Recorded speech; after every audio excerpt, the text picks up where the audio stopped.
रायगड, महाराष्ट्रासह देश विदेशातील ताज्या बातम्या पाहण्यासाठी मॅक्स इंडिया लाईव्ह चॅनलला सबस्क्राईब करा आणि बेल आयकॉन दाबायला विसरू नका.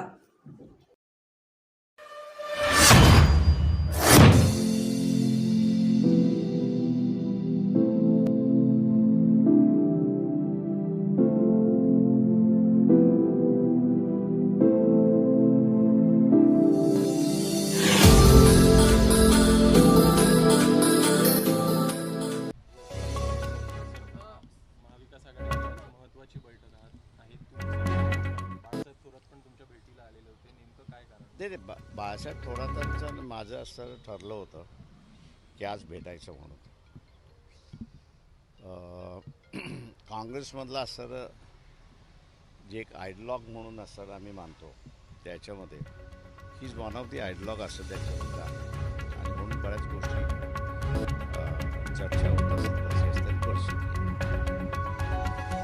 महाविकास आघाडीची बैठक आज आहे असं जे सांगितलं जाते ते बरोबर नाही आहे. जे मला सांगण्यात आलेलं आहे त्याच्यामध्ये शरद पवार, उद्धवजी आणि मी असं असताना बसायचं आहे आणि काही गोष्टी त्यांच्यामधल्या जे भांडणाचं चाललेलं आहे त्याच्याबद्दल माझ्यानंतर ते ब्रीफिंग करणार आहेत त्या सगळ्या ह्याच्यामध्ये.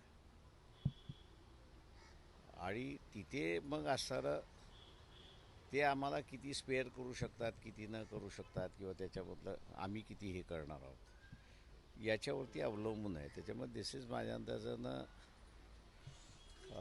प्री फायनलायझेशन ज्याला आपण, किंवा माझं म्हणणं असं की त्यांचं जे काही ठरत नाही आहे त्याची असणारी ती चर्चा आहे. ती त्याच्यामध्ये वंचितचा अजून काही रोल नाही आहे. तुम्हाला जे सांगतोय ते तुम्ही लोक जरा थोडंसं वंचितला हाऊंडिंग जे आहे ना ते जरा बंद करा सगळ्यांनी. ऐकून घ्या जरा. का त्या ह्याच्यामध्ये तुम्ही रिपोर्टिंग करत असताना तुम्ही वंचितला हाऊंडिंग करताय अशी असणारी परिस्थिती आहे. 10 जागेंवरती काँग्रेस आणि शिवसेना यांच्यामधली असणारी डिफरन्सेस आहेत. 5 जागा अशी आहेत की ज्याच्यामध्ये शिवसेना, काँग्रेस आणि NCP यांची अजून डिसाईड व्हायचं आहे. तर एकंदरीत 15 जागा ज्या आहेत त्याच्यावरती त्यांचं असणारं एकमत झालेलं नाही. आता ही आमची असणारी माहिती आम्ही आपल्याला असतात की त्यांचीसुद्धा ती माहिती आहे त्या सगळ्या ह्याच्यामध्ये. त्याच्यामुळे त्यांचं जोपर्यंत रिझॉल्व्ह होत नाही तोपर्यंत ते आमच्याशी बोलू शकत नाही आहेत.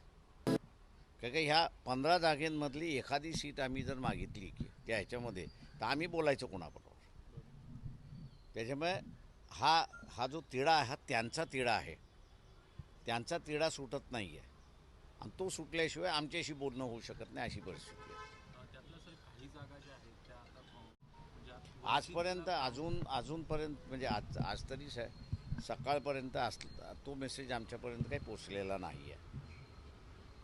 काँग्रेसला कडे ज्या जागा आहेत त्यातल्या अनेक जागी तुम्ही इच्छुक दिसतात. म्हणजे अकोल्याची जागा असेल ती काँग्रेसकडे जाताना दिसत आहे. काल त्याच्या संदर्भात त्यांनी बैठक पण घेतली. एकूण चर्चा पण त्यांच्या होताना दिसत आहेत. ते आम्ही असं म्हणतो की ज्या सुटतील त्या सुटतील. आम्ही असं म्हणत नाही आहोत त्या ह्याच्यामध्ये. पण तो पहिल्यांदा त्यांचा तिढा सुटल्याशिवाय आमच्याबरोबरचा तिढा सुटत नाही. साहेब, वंचितची किती जागेसाठी मागणी आहे आणि इतर पक्ष जे आहेत त्यांच्या किती जागेसाठी मागणी आहे? म्हणजे शिवसेना, NCP, काँग्रेस. ते आता त्याच्यामध्ये असं जे काही मला माहिती मिळालेल्याप्रमाणे 22, 18, 9 असं फिगर वाईज ब्रेकअप झाले असं त्या ठिकाणी दिसते. पण त्याच्यापैकी 15 जागेंवरती भांडणं आहेत त्या ह्याच्यामध्ये. त्याच्यामुळे तो रिझॉल्व्ह होत नाही तोपर्यंत हे जे फिगर्स आलेले आहेत ते खरे आहेत असं धरायला हरकत, म्हणजे ते खरे आहेत असं मी मानत नाही. आणि वंचितची किती जागांसाठी मागणी आहे? अजून त्यांचं रिझॉल्व्ह झाल्यानंतर मग आम्ही आमचे कार्ड्स ओपन करू, नॉट बिफोर दॅट. सर तुम्ही पुढाकार घेणार हे जे 15 जागा त्यांच्या ज्या अडचणी आहेत किंवा त्यांची भांडणं आहेत ते सोडवण्यासाठी? ते माझं मला मी कशाला पुढाकार घेणार. त्यांनी सांगितलं तर मी घेईन, त्यांनी सांगितलं नाही तर मी गप्प बसणार.